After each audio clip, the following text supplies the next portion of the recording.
Paige Falstrom and Carissa Malm's presentation on Bacillus anthracis bacterium features a mottled dairy calf on the left, and on the right we have a healthy mottled sheep that has been on our farm for 1 year.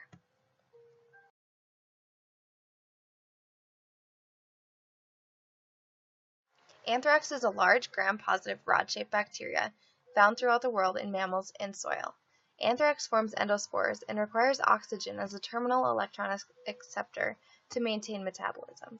The molecule can break down a cell membrane in nerve tissue using catalase and lecithinase. Anthrax spores have a protein coat that allows them to live for many years in a dormant state. On our hobby farm, our sheep suddenly died after we brought home a sick dairy calf. Both animals died and tested positive for anthrax poisoning. After further investigation, we found that the sheep had come into contact with a cut on the calf, therefore exposing it to anthrax bacteria.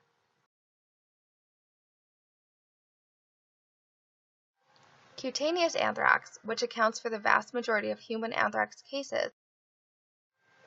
The lethality of the disease is caused by the bacterium's two principal virulence factors, the polyglutamic acid capsule, which is antiphagocytic, and the tripartite protein toxin, which is called anthrax toxin.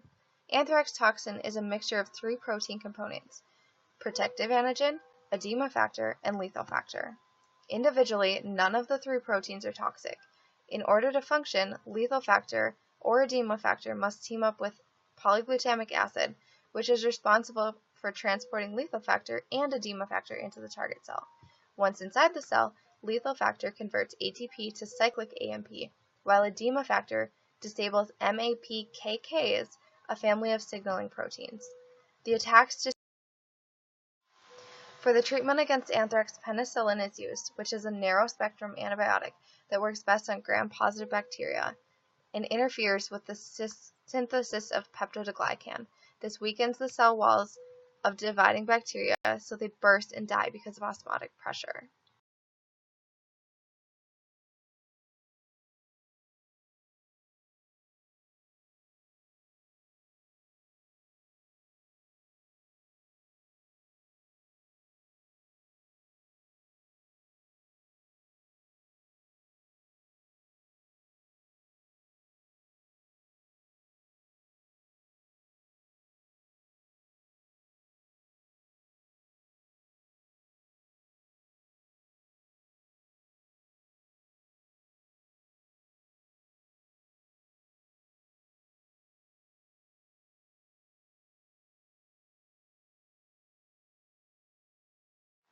Anthrax travels by biting insects, wind, and flooding.